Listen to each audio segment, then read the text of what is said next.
E não se esqueça de se inscrever aqui no canal dos sócios. E também curtir esse vídeo pra eu não precisar te xingar. Mas sabe que às vezes quando eu tô muito perdido, tô perdendo produtividade e falo, amor, eu preciso que você mande em mim. É quase um BDSM do mundo dos negócios. Eu falo, vai, manda. Eu vou ser o passivo, me domine. Qual que é a agenda de hoje? Por favor. Faz pra mim aqui. E aí tudo entra no eixo. E aí tudo funciona. Funciona demais. Até uma hora que ela fica muito puta que eu não faço umas coisas 3 dias. Fala, eu não vou mais trabalhar com você, se vira. Nossa, eu fico maluca quando ele pede pra organizar e daí eu organizo e ele não faz alguma parte. Quer me deixar pé da vida. É porque as exigências dela são muito altas. Né? Tem que ser, né? Tem que ser. Mas uma pergunta sobre negócio até. Por que uma loja de Havaianas? Porque eu tenho na minha cabeça a recordação de quando eu vi a primeira loja de Havaianas num shopping. E eu pensei, meu Deus, pra que isso? Porque você podia comprar. Que história é essa, Bruno? Não, mas então, eu usava Havaiana, mas eu falei, cara, mas Havaiana no shopping era R$20 na loja, na Americanas era 10.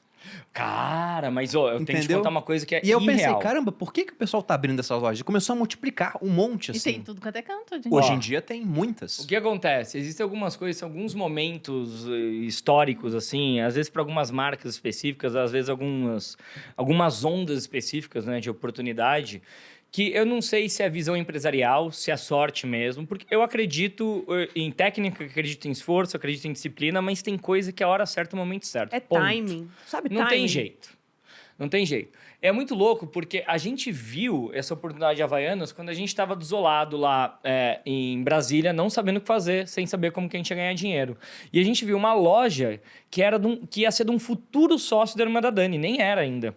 Que era uma loja de Havaianas que parecia a 25 de março, assim, ó. Toda desorganizada. Um monte de Havaianas jogada. Eu nunca tinha visto tanta Havaianas juntas. Um monte de caixa na frente. No meu... Só que a galera tava comprando muito. Na minha vida. Nunca tinha visto aquilo. Isso aqui lotado de gente. E aí, cara, foi muito louco, porque eu e a Dani, a gente se olhou e os dois acharam uma ideia genial na hora, sem falar pro outro. Um olhou pro outro e falou assim, você tá pensando mesmo que eu? Aí os dois olharam pra loja e falou, é isso que a gente tem que fazer, né? Daí a Dani falou, imagina organizar isso como se fosse uma loja de Nespresso. A virginiana. Eu falei, tipo umas jujubas, assim, aquelas lojas... Loja Nespresso. Isso que eu ia falar. Não era de balinha, de loja holandesa. Que eram umas lojas holandesas que os caras têm que eles vão organizando por balinha. Depois que teve lá o conceito da Nespresso, né? E aí falou, puta, organiza por cor todas as coisas, tal, e deixa mais pop. Aí a gente começou a pensar, pra gente foi muito uma pira estética. Por quê? A gente sabia que a Havaianas era forte por causa, do ponto de vista racional. A Havaianas era forte no ponto de vista de publicidade na Globo, celebridades, etc. A gente sabia que era forte o bastante para ter em todos os mercados, tinha um paredão, só que era Havaianas top ou tradicional, 3, 4 cores, mais 3. E quando a gente olha para uma loja que tem 40, 50... daquelas paradas lá, e a gente entende que é um dos produtos que estava começando a ser mais falados internacionalmente do Brasil, a gente falou, opa, isso aqui não dá ré. E daí entra o nosso parte emocional, o prazer. Velho, olha esse caos, imagina organizar esse caos. Se nesse caos tá gerando desejo, em uma lojinha em Brasília, numa quadra X... como que isso aí não vai vender em São Paulo? Então foi muito uma visão que a gente bateu olho e falou, não tem como dar errado isso. A gente não teve nunca dúvida nenhuma. Tanto é que a gente ficou tentando abrir em São Paulo, os empresários olhavam pra gente e falavam assim, como que vocês vão pagar o aluguel nos Jardins, vendendo chinelo? Eu falava, cara, vocês não estão entendendo, isso aí vai vender que nem água. Vai vender muito. Tanto é quando a gente abre a nossa loja em Santos, a gente abriu a loja, tinha fila de gente pra comprar. E aí aconteceu o negócio mais maluco do mundo. A Renner era em frente à nossa loja. A nossa Havaianas Slim custava R$30. E como que a gente foi aumentando o preço? Saiu na cara a Suzana Vieira usando a artista Havaiana X. Só que olha que louco, a Havaiana X não existia no mercado. Não tinha loja Havaianas. A gente tinha. Ou era um produto de exportação. A gente colocava na frente da loja, assim, pá, uma cacetada de Havaianas, aquela lá. E quando você achava no Brasil, era R$20 no mercado, uma perdida, que deve ter vindo junto com uma outra coisa. A gente colocou 30, 35. E saía assim, esgotava no dia. O preço que eles queriam. O que a Renner começou a fazer? Subiu o preço. A gente subiu o preço, a Renner subia junto. Eles começaram a aumentar o markup da Havaianas porque a gente aumentava. Um cartel. Exatamente. É assim que a gente funciona. E aí entra uma outra habilidade minha Olha o também. anel no dedinho. E aí entra uma outra habilidade minha também, que é de pesquisa. Eu gosto muito de pesquisar. E com o tempo, eu fui encontrando alguns distribuidores no Brás que eram muito escondidos.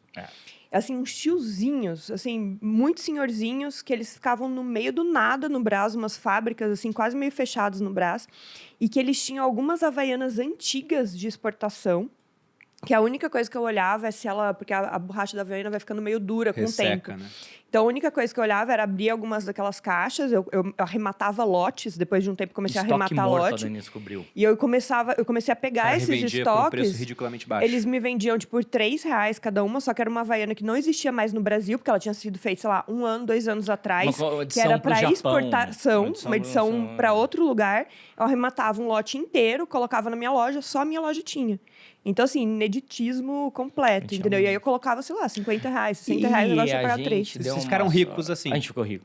A gente deu uma sorte incrível. Não, a gente deu uma sorte. 20 anos. Não é só sorte, é isso que eu tô falando. Não, mas você não sabe a sorte. A sorte é uma outra que eu ia falar. Tem 2 países que são loucos por Havaianas. Eles têm o Dia das Havaianas. Isso foi sorte. Nova Zelândia e Filipinas. Eu não tinha ideia Ou Austrália e Filipinas. Eles são malucos. Mas assim, tem Havaianas Day nas Filipinas. Loucos. Todos os merchants, as coisas exclusivas, mobiliário, a Havaiana sempre testou antes nas Filipinas. Eu não sei por que raios isso aconteceu. Eu não fui a fundo na época estudar porque isso aconteceu. O que acontece? Estamos em Santos. Santos, Porto de Santos. Grande parte dos marinheiros do Porto de Santos são filipinos.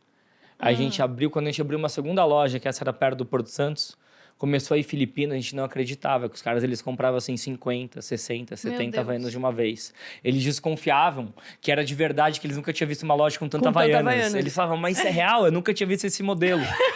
E daí começou a vir filipino com... Mas será que era muito mais barato aqui do que lá? Muito mais. É que nem se comprar na Europa, que é, sei lá, 30 euros. Eu falo pra Malu que o trade pra ficar rico é enche sua mala de Havaiana, vai pra Europa e volta com Chanel. Faz 10 vezes o primeiro milhão. É isso. Fica aí a dica pra você que tá assistindo. Eu vou lucrar enquanto eu como meu croissant. E aí, o que acontece? O cara, eles pegavam umas folhas de papel sulfite com o tamanho do pé das pessoas, assim, ó, da família toda, pra ir medindo e comprando.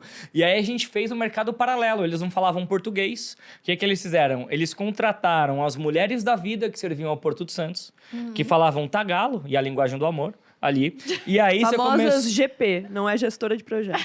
E aí, essas gestoras de projeto, né, do Porto de Santos, elas começaram... Essa parte elas começaram a ser, tipo, umas... Cambista. Tipo, não, Cara, não é bem elas cambista. traduziam. Elas eram tradutoras. Guias turísticos. Mas quando você vai com um grupo de empresários para outro país, um monte de brasileiros, esqueci o nome.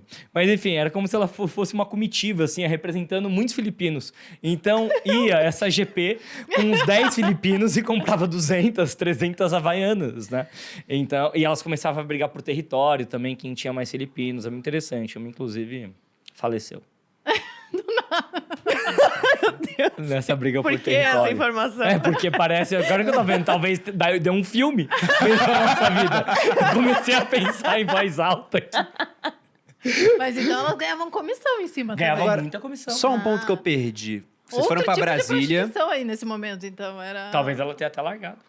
Provavelmente. Tava ganhando mais dinheiro. Mas vocês foram pra Brasília, viram que lá tinha loja e abriram em Santos. Fase, a gente queria abrir em São Paulo. Mas não teve. Em Brasília vocês não abriram, então? Não, em Brasília... A Dani não gostava, odiava Brasília. Não, Brasília, do ponto de vista do comércio, como lá tudo é separado em quadra, é difícil você ter um negócio que fique cheio. Porque não tem muito adensamento, não tem uma 25 de março. Então, por isso que a gente achava muito esquisito, porque eu sou de Brasília. Como aquilo ficava muito cheio, a gente falou, cara, não é possível, né? Imagina isso numa praia. Numa praia gente, vai lotar. Muito cheio mesmo. Vocês não era muito cheio. Foram pra Santos, mas ninguém era de Santos. Você conhecia Santos, eles conseguiram... São Paulo? Não conhecia Santos. A gente não conseguia abrir em São Paulo de jeito nenhum. Não tinha como abrir em São Paulo. A gente chegou a assinar, tentaram assinar 4 vezes contrato, os caras olhavam a gente, porque além de quando eu assinar o contrato a gente falar que era chinelo, a Dani tinha um moicano. Imagina o cara querer uma blusinha fechar um contrato comigo. Sem bustier, né? Sem o sutiã. Sem sutiã. Com as peitolas com piercing aparecendo assim, você viu uns ferros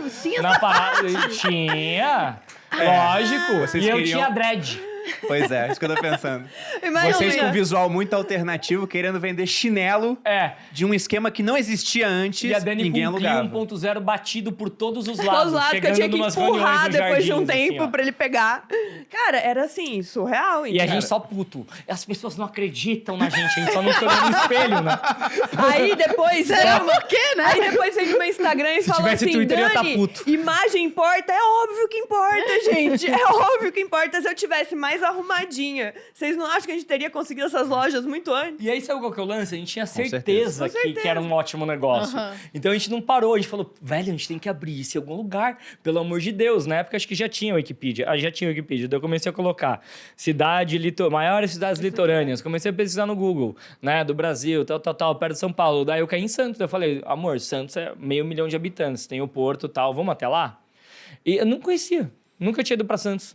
Peguei o carro, fomos pra lá e rolou. Isso eu acho, assim, bizarro, porque vocês não tinham experiência com negócios. Vocês não pesquisaram muito, vocês viram o negócio, sentiram, no feeling que era um negócio bom, e foram abrir numa cidade que vocês não eram locais. Tinha tudo pra dar errado, mas Tinha deu tudo pra certo, dar né? errado.